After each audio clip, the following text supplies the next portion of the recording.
आदेश अलग निरंजन आदेश माऊली श्री स्वामी समर्थ महाराज की जय.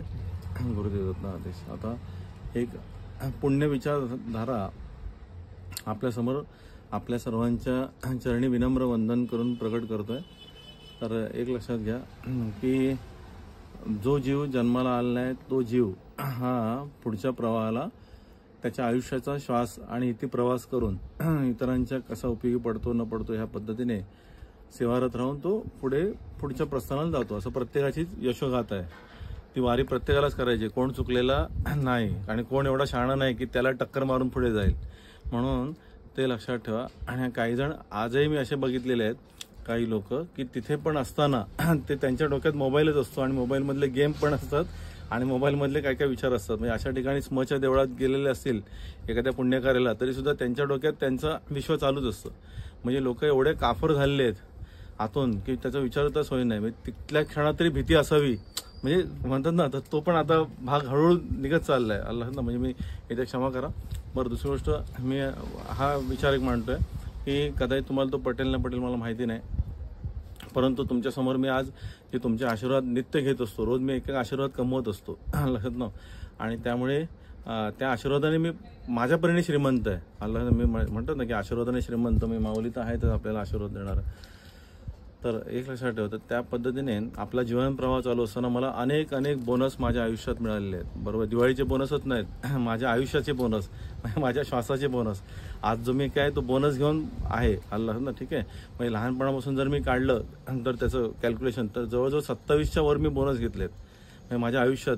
बरोबर आहे. तर म्हणून मी माऊलींना कधी विसरत नाही. आणि तुम्ही फक्त काय करता जरा काय झालं की मग लगेच देवाला टाकायचं बाजूला आणि देवाने वाटोलं केलं अगोदर काय घटुलं दिलं त्याचं काय हे बुवा. तर विचार माझे कडक आहेत बघा. ह्या पुरावाला घ्या ना, पुरावा घ्या आलं ना, हे सगळे पुरावा तू पण घे स्वतः पुरावा. तू काय बसेल हा पुरावा घे. काय पुरावा तुम्हाला घटुलं मिळतं ना तेव्हा माऊलीला आठवत. बरोबर, काय दुःख झालं की काय ते पूजा करायचो, प्रार्थना करायचो, सगळं करायचं. अरे बाबा त्याला काय तुला म्हणजे हे समजलं पाहिजे की त्या ठिकाणी श्वास तुझा थांबणार आहे ना काहीतरी, पण तो श्वास तुला सोहम बीज रूपाने मिळाला आहे ना. म्हणजे गुरूंकडनं एक पुनर्जन्म होतो, म्हणजे त्यालाच म्हणतात अनुग्रह. गुरूंकडनं तुमचा पुनर्जन्म होतो ना. मग कुठल्याही गुरूंकडनं तो अनुग्रह करून घ्या, असं काही नाही नाथबंध झाला पाहिजे कोणताही गुरु. फक्त ते गुरूंना तुम्ही त्या पद्धतीने त्यांच्या विचारांचं आचरण करा, उत्तम विचार आहेत त्याची ते प्राप्ती करा अल्लाह ना. पण आता इथे लक्षात घ्या की मी स्वतः तुमच्यासमोर प्रामाणिकपणे असं कबूल करतोय की मी काहीतरी 1999 साली माझा ऑर्गन डोनेशनचा मी संकल्प केलेला होता. 99 पासून ते आता मला वाटतं काहीतरी 2025 चालू आहे. कदाचित 24 एक वर्ष झाली असतील, 2 तप झाली ना. मला काय अजून उचललं गेलं नाही. त्यामुळे तुम्ही जरी वाट बघितली तरी लगेच काय आदेश येईल असं मला माहिती नाही. म्हणजे उचललं गेलं म्हणजे काय कोणतरी 4 जण लागतात ना उचलायला, अशी काहीतरी आपल्या भीती. माझ्या मनात ती पण भीती नाही. समजा 4ही जणांनी पाठ फिरवली तर ऑर्गन डोनेशन म्हणजे काय, ते येतात सन्मानाने घेतात आणि आपल्याला कामाला घेऊन जातात. बरोबर, तो कुठेतरी कामाला लागतो, तो देह कुठेतरी कामी येतो ना, कुठेतरी कामी येईल. भले एखाद्याच्या उपयोगाला नाही आला तरी संशोधनाच्या प्रक्रियेसाठी वैद्यकीय मेडिकल सायन्सला तो उपयोगी पडतो अल्लाह. तर ते दान आहे, मी अगोदर ते करून ठेवलं. पण 24 वर्ष मला बोनस दिलं त्याचं काय. बरं, पॅन्डेमिकमध्ये असं वाटलेलं की आपली पण यात्रा निघेल बघा. तुम्हाला नाही वाटलेलं, तुम्हाला काय घाबरत आहे ओके. मला वाटलं मग आपली पण तरी पण ठेवला, बोनस दिला प्लस बोनस. हा, ह्याला this is called a real bonus for you, for us, for myself. बरोबर, तर हे लक्षात ठेवा. त्यामुळे ते लक्षात ठेवा, हे बोनस विसरायचे नसतात. आपल्या घरात पण सांगून ठेवायचं आणि आपल्या हृदयाला बाबा हे बोनस मिळेल त्याचं काय रे अल्लाह ना. तुम्ही लगेच म्हणता की नाही रे असं दुःख झालं, कसं झालं. अरे ते ठीक आहे, तो जीव आला, पण त्या जीवाने चांगलं काय केलं ते फक्त आता आचरणात आणा. मग ती त्याला सॅल्युटेशन असतं. बरोबर आहे. तुम्ही 1 दिवसाची श्रद्धांजली वाहता, मी अखंड माझी श्रद्धा चालूच असते त्या स्मरणांवर, म्हणून त्याला म्हणतात स्मरणांजली. आला थोडे विचार वेगळे आहेत ना. बरं, तुम्हाला पटेल ना पटेल माहिती आहे. त्याच्यानंतर जेव्हा आम्हाला आदेश येणार ना, आदेश गुरुगादीचा आदेश आहे ते काय आम्ही चुकवू शकतो नाही चुकवू. मग आदेश येईल तर आदेश आल्यानंतर काही गडबड करायची नाही. कुठलंही दुकान बंद नाही पाहिजे, सगळी दुकानं चालू. बरोबर आहे. कुठल्याही नोकरीदाराला रजा मारायला लावायची नाही की हाफ डे मारतो असं झालंय तसं काय गडबड नाही करायची. बरोबर आहे, काय गडबड नाही करायची. शांतपणे तो आदेश आलाय माऊलींना. आनंद, त्याचा आनंद आदेश म्हणायचं त्याला. काय पुण्य आनंद आदेश, महाआदेश. कारण का एकतर काय एक दोघांना तुमच्यापैकी असं वाटणार बरं झालं पिढा बाजूला गेली, बरोबर आहे. म्हणजे एखाद्याला ऐकण्याला समाधान होणार, अरे रोजचं आपल्यावर शस्त्र मारत होता, रोजचे इंजिन ठोकत होता, ह्याला सगळ्या चांगल्या ह्याच्यात काहीतरी वाईटच दिसत होतं. तर ते म्हणजे तो वाटेल ना वाटेल मला माहिती नाही, पण तुमचं प्रेम कायम आहे, अखंड आहे.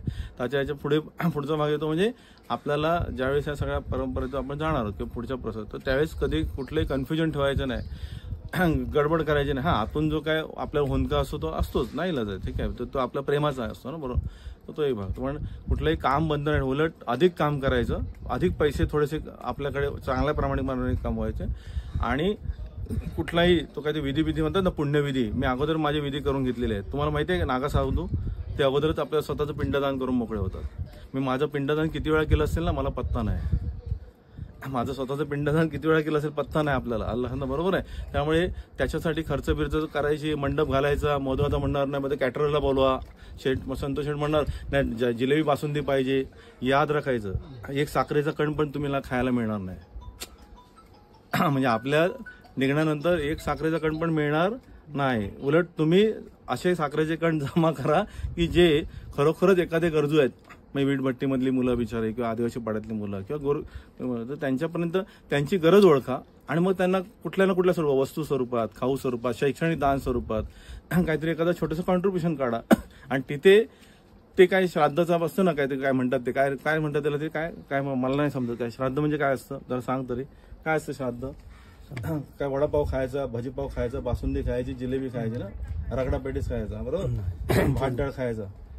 मी तुम्हाला सांगतो, कदाचित माझ्या माहितीप्रमाणे, मी क्षमा मागतोय तुमची, 70% लोक मानसिक विचारत नसतात ते खायचं, बरोबर. नाहीला त्याने पकडून आणलं ते, बाबा खा जातो पुढे खा. मी बघितलंय आला 70% लोक मानसिक विचारतात ते खायचे. त्यामुळे तुम्ही त्या नादाला लागायचं, अन्न ब्रह्माचा नाश करायचा नाही, ज्याला मिळतं त्याला खायला घालायचं नाही आला ना, ओके. त्यामुळे ते लक्षात ठेवा. त्यापेक्षा जिथे ज्यांना मिळालं नाही त्यांना ते अर्पण करा, आम्ही तृप्त हो, म्हणजे लक्षात तुमच्या. म्हणजे आणि ते सुद्धा दांड्या मिंड्या मारायचं नाही, मध्येच कुठला तरी दिवस आला काय तर आपण आपल्या परीने शांत रविवार बघायचा. त्या रविवारी तिथे ट्रॅफिक कमी असतं, बरोबर आहे, जायला तुम्हाला सोयीचं आहे. कुठलीही भूमी निवडा, त्या कुठल्याही भूमीत ते तुम्ही दान ते करू शकता. समजा एखाद्या वेळेस गावातले लोक आहेत त्यांना बोलवायचं, आळंदीचे लोक आहेत त्यांना बोलवायचं नाही, किंवा गुजरातचे लोक आहेत त्यांना बोलवायचं नाही, त्यांना म्हणायचं. तर आदेश पुन्हा एकदा मी तुमची क्षमा मागतोय. आणि कोणी त्याबद्दल काही वाईट चेहरे करायचे नसतात, हे विषय नाही, त्यामुळे ते लक्षात. आणि दुसरी गोष्ट मी तुम्हाला प्रामाणिकपणे सांगतोय, कोणाचाही कुठलाही कामधंदा बंद ठेवायचा नाही, माझ्या घरातल्यांचं पण नाही.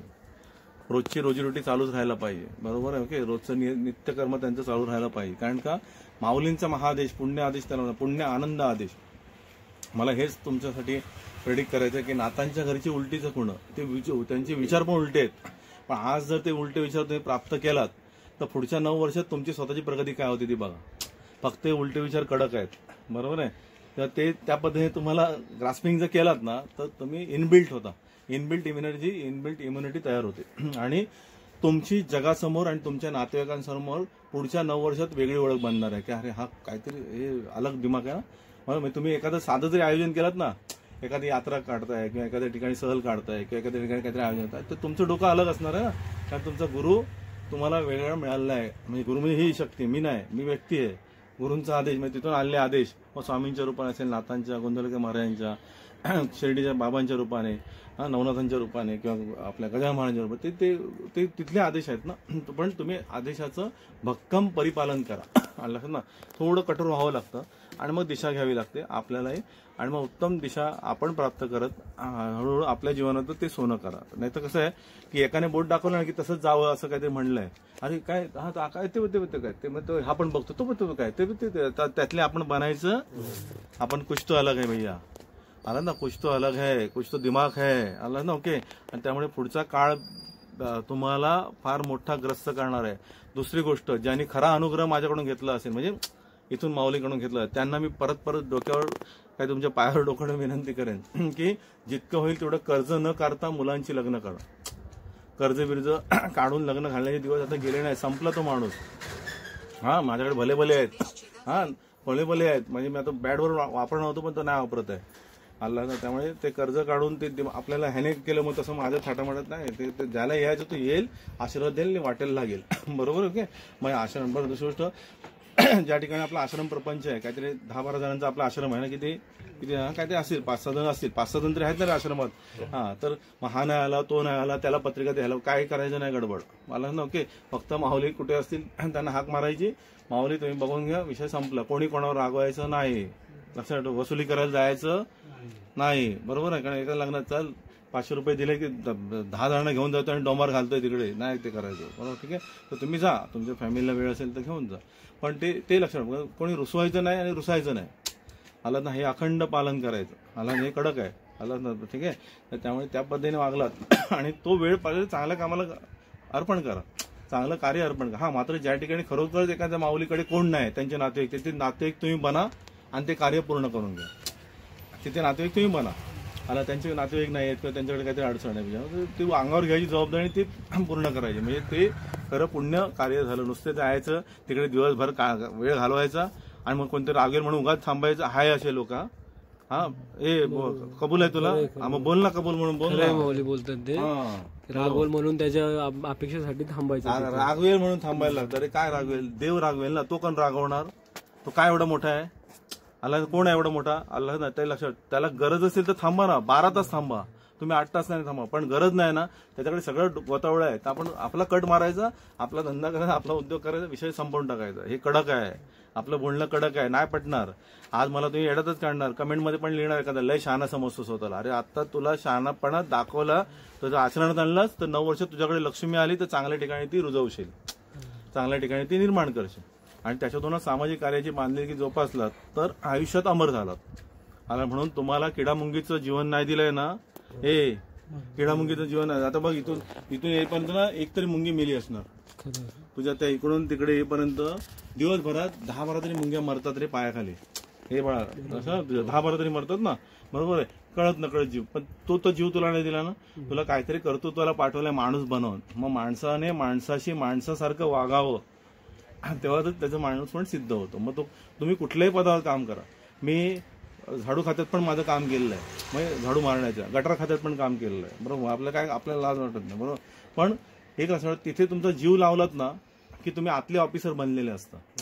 तुमचा आतला ऑफिसर जागा असतो ना आतमध्ये, अल्लाह, त्यामुळे तुम्ही इनबिल्ड असता. तर हे विचार प्राप्त करणं म्हणजे खरा अनुग्रह घेणं. नुसतं आपला कान फुंकून घेतलाय आला झाला तर ते इधर वो काम चलता नाहीये, आला, ठीक आहे. त्यामुळे तुम्ही ते लक्षात घ्या. तर असं या ठिकाणी मी अल्पविराम घेतोय आणि सर्वांना खूप खूप धन्यवाद बोलतोय. कदाचित मला माहिती आहे तुमचे चेहरे बोलतायत, डोळे बोलतायत, आज तुम्हाला हे विचार पटलेले नाहीत आणि ते आता लगेच पटणार नाहीत, बरोबर. प्रसंग आला म्हणून त्याच्या अगोदरच तयार राहा, आला ना. म्हणजे प्रसंग आपल्या बरोबर कधी 2 हात करायला आपल्याशी तो टक्कर हिंमत करत नाही. तो म्हणतो नाही बाबा, ह्याला सगळं माहिती आहे, आपण कट मारून बाजूने जावं. मग तो थोडासा टच करतो आणि निघून जातो. त्यामुळे मी असं बघितलेलं आहे की भले भले लोक त्या ठिकाणी गारवतात, त्या ठिकाणी तुमचा शक्तीचा प्रवास सुरू असतो. मला तो शक्तीचा प्रवास जागा ठेवणं म्हणजे नाथांची अखंड विचारध्वनी, नाथांची अखंड विचाराची तेजाची ध्वनी. म्हणजेच आपण म्हणून मी शिक्षण घ्या, जागेवा, सुसंस्कृत व्हा, संस्कृती जगवा. आजच मी सांगितलेलं आहे आपल्या काही बांधवांना, कदाचित मी क्षमा करतो त्यांचे, मागे सांगितलेलं आहे बाबांनो, कदाचित वर्ष 6 वर्षात थोडेसे पैसे जमा करा. असा डबा असतो पैसा जरूर साठवायचा, इथे डबा आहे, असं साठवायचं, घरी असं डबा आणायचा, त्याला खालून पण सील असतं, वरून पण. तर ते आपण पैसे साठवायचे आणि मग तो संकल्प करा, माऊलीला बोलायचं की माऊली आम्हाला ही बुद्धी दे, थोडं साठवायची. आणि वर्ष 6 वर्षात तुमच्या घरी मी तुम्हाला सांगतो छानदार त्रिशूळ, जो आपल्याला पेलेल वजनाने, जो दुसऱ्याला इजा करणार नाही, त्याची टोकं बिकं सगळी बघायची, बरोबर. कारण का टोकेरी असेल तर उगाच लहान बाळाला इजा होईल का, मग आपल्याला पेलेल. तर अशा पद्धतीने एक इन्व्हेस्टमेंट करून ठेवा, कारण ती इन्व्हेस्टमेंट काळाची गरज आहे. सत्व, रजो आणि तमो ह्या 3 गुणांना बॅलन्स जी शक्तीचा स्रोत करतो तो म्हणजे त्रिशूळ आला, आणि त्याची फार गरज आहे. तर तो आपल्या घरामध्ये हळूहळू यावा. कदाचित एखाद्या वेळेस तुम्हाला अधिक इन्व्हेस्टमेंट करायची वाटली तर एखादी अशी झोळी बनवून घ्या की आपल्या घरात नाथांची ती अमर तिजोरी आहे, अक्षय तिजोरी आहे ती, आला ती काय आहे तर अक्षय तिजोरी आहे. फक्त ती खाली ठेवायची नाही, काहीतरी त्याच्यामध्ये एखादा आपला तांदळाचा कण मी एखादा म्हटलंय बरोबर, एखादा रुपया किंवा 100 रुपया किंवा काय 5 रुपये ते असे ठेवायचे. तर अशी झोळी अल्लाह हे नाथांचं अधिष्ठान लक्षण आहेत. मी हळू तुम्हाला ते सांगितलं, एकदम काय तुमचे पैसे मी काढणार नाही. बरं हे सगळं तुम्हीच तुमचं आणायचं तुमच्याच आवडीने. फक्त मी सांगितलं ते सिलेक्ट करताना योग्य प्रकारे त्याचं हे, कारण का उगाच वजनदार घेतला तर परत ते तुम्हाला घेऊन चालायचं असेल कुठे आला तर ते अडचण होईल अल्लाह. त्यामुळे त्या पद्धतीने तुम्ही मात्र रवीने संतोष शेटला बोलायचं नाही, अरे तू आणणार तर माझं पण आण, हा आणणार तो माझं. कारण का कधी मग परत एकमेकाला काय रवीने उगाच महागायचं आणलं, आपल्याला आपण लॉस झाला. तिथे तर 70 रुपये कमी सांगत होता, मग तू जायचं आणि तू आणायचं. मग तू आता लक्षात ठेवा, मी राग म्हणू नका कोणी बळा, नाही तर ते छगनदादा किंवा संतोष रागवतील, आमचीच नावं घेतात आणि आम्हालाच बळी पाडतात. बरोबर आहे, तसं नाही. मी काय याच्यात कमिशनचा धंदा काढलेला नाही. तुम्ही तुमचं आणायचं, तुम्ही तुमचं. फक्त एवढंच आहे की ही संस्कृती आणि विचारधारा जर तुम्ही पणतीसारखी जागी ठेवला तर त्याचाच महाप्रकाश बनतो, त्याचा चिदानंद प्रकाश बनतो. आला ते सत्य आहे आलं लक्षात ना. म्हणून त्या पद्धतीने आपण हे करत राहणं, वाढवत राहणं. ऊर्जा आहे ना, ऊर्जेचे स्रोत आहेत. आता पण तुम्ही काही लोकांनी शंखांमध्ये इन्व्हेस्टमेंट केलेली आहे. आलं हे परंपरेचं दागिनं आहे आलं ना. तुमचे दागिने मेल्ट होतात बरोबर आहे, मेल्यानंतर कोण नाही ठेवत असं मला वाटतं. काय म्हणजे काय पहिले आधी वाटे करून घेतात, हे बाबा तो मेल्यानंतर दागिने. मला एक तरी दाखवा तुमच्यापैकी शहाणा की ज्याने सगळे दागिने घेतलेत आयशी बापाचे आणि सगळे गंगेला अर्पण करून टाकले. कोण शहाणा आहे तो दाखवा माझ्या सहित. नाही करता ना, पण आई बाबाचा फोटो नाही लावत. नको, भीती आहे, भूत आहे, भूत आहे, भूत आहे, उसमें भूत आहे. अरे ज्यांनी तुझं भूत घडवलं तुला तर तो भूत कसा बनेल रे. आणि कुठल्या बापाने लिहिलंय का मला समजत नाही. म्हणून दक्षिण दिशेला त्यांचं छोटं तरी स्थान आपल्या घरात असलं तर जाणीव राहते, अरे ह्यांनी केलंय म्हणून मी आज दिवस बघतोय. म्हणजे आपल्या आजा पंजाचं एखाद्याचं तरी असावं. मागच्या कधी असं म्हटलंय की मागच्या 3 पिढ्यांचा जर तुमच्याकडे संग्रह असेल तर ते काय असेल, ती ऊर्जा आहे. फक्त त्यांना दक्षिण दिशेला पाठ लावून ठेवावं. माझ्या आता भेटू जिंदगीच्या व्हिडिओमध्ये पण ते आहे सगळं, किंवा स्पंदन पॉडकास्टमध्ये तुम्ही ते बघाल. आलं काही वाईट होत नाही. माझ्याकडे असे राजवाडे मी भेट दिले आहेत राजमहालांना की त्यांच्याकडे असे लाईनच लावलेली आहेत. बरोबर, त्यांच्याकडे भूतं नसतात काय, त्यांची भूतं ते काढून टाकतात. अल्लाह. म्हणून आपली पूर्वज ऊर्जा शक्ती फार मोठं काम करते आपल्यासाठी, हे लक्षात ठेवा. अल्लाह. मात्र एखाद्या पूर्वजाने काहीच काय केलेलं नसेल तर त्याला ती जागा ठेवायची की नाही ती तुम्ही ठरवायचं, मला ते माहिती नाही. बरोबर आहे, त्याला ती जागा तुम्ही द्यायची की नाही द्यायची. समजा एखादा विचित्रच वागलाय आणि तुम्हाला बघून त्याची तिडक वाटते तर कशाला ठेवताय, डोकं तर ठेवा ना काहीतरी. नाही तर गुरुजींनी सांगितलं म्हणून सगळेच रामायण महाभारत लावून टाकायचं, तसा विषय करायचा नाही. ठीक आहे, तर इथे मी अल्पविराम घेतोय. ओम नमो नाथ गुरुजी. आदेश आदेश आदेश.